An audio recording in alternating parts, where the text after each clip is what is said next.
নমস্কার, awareness with দাসজিতে আপনাদেরকে স্বাগত জানাই।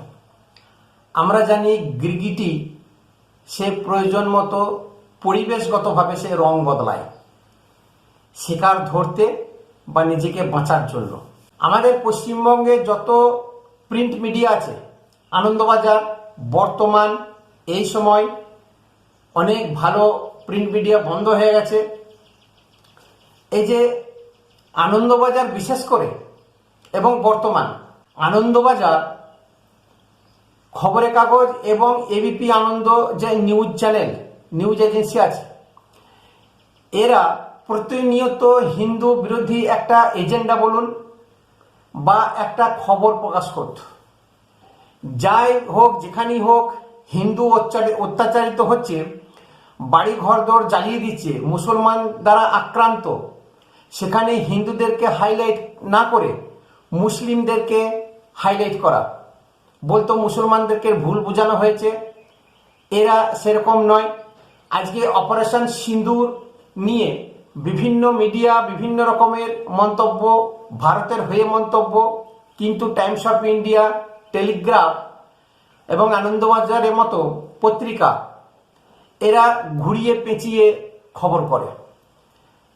যারা মেরেছে তারা অরিজিনাল মুসলমান নয়, মুসলিমরা এই কাজ করে না, মুসলিমরা জিহাদি হতে পারে না, মানে এক কথায় মুসলমানদের ফরে ব্যাটিং করা।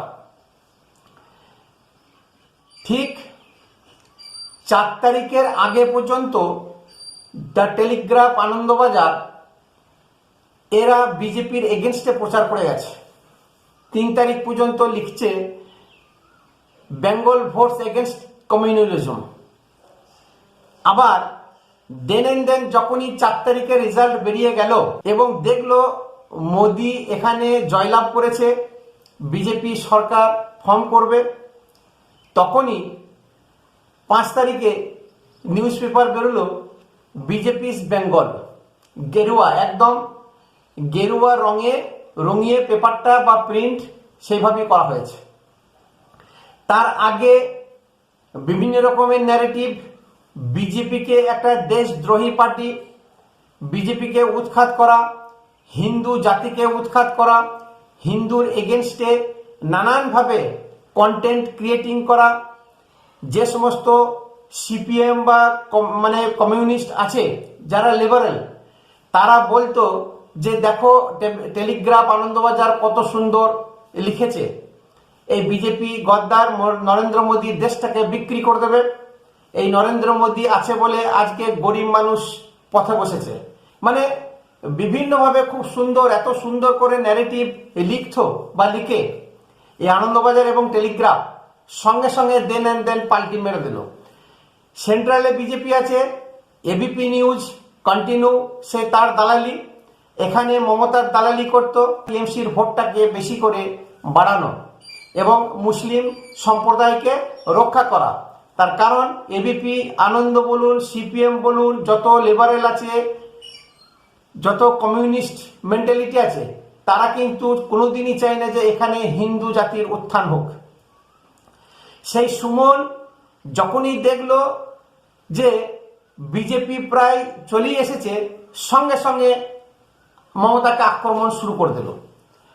এই যে এদের একটা গিরগিটির মতো রং বদল করা, আজকে কিন্তু অভিক সরকার বা এবিপি আনন্দ, আনন্দবাজার, টেলিগ্রাফ কিন্তু সেই জিনিসটা বুঝতে পেরেছে। সব থেকে বড় আরেকটা গিরগিটি আছে আমাদের পশ্চিমবঙ্গে। এই মানুষটি সমস্ত ভারতের যত রাজনৈতিক দল আছে সবাইকে কিন্তু ব্যবহার করে নিয়েছে। উনি হচ্ছেন সৌরভ গাঙ্গুলি। সৌরভ গাঙ্গুলি, তার আচার ব্যবহার, তার চরিত্র এত নোংরা। গ্রেগ চ্যাপেল কিন্তু খুব ভালো মানুষ চেনে।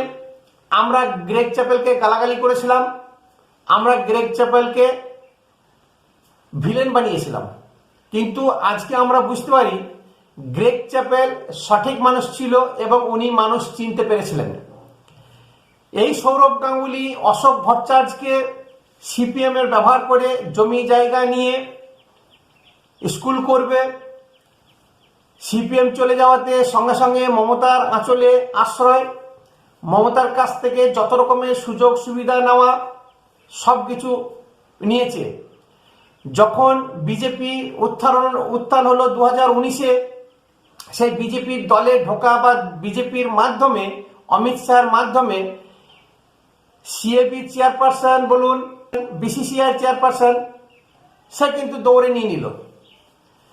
এই সৌরভ গাঙ্গুলি এখন বুঝতে পেরেছে যে পশ্চিমবঙ্গে আর দিদি ক্ষমতায় নেই, এখানে কোনো কিছু চলবে না, এবং বিজেপি যত নেতৃত্ব আছে, বিশেষ করে পশ্চিমবঙ্গের যত মানুষ আছে, সৌরভ গাঙ্গুলিকে যে পছন্দ করছে না বা করে না, সুবিধাবাদী, চরিত্রের দোষ আছে, এটা কিন্তু সৌরভ গাঙ্গুলি ভালো করে বুঝতে পেরেছে।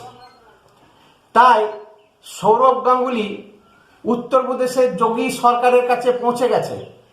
যোগী সরকারের একজন এমএলএ সেই কুশীনগরের এমএলএর বাড়িতে চলে গেছে বা অফিসে, সেখানে তার সঙ্গে দেখা করা, তার সঙ্গে যোগাযোগ রাখা।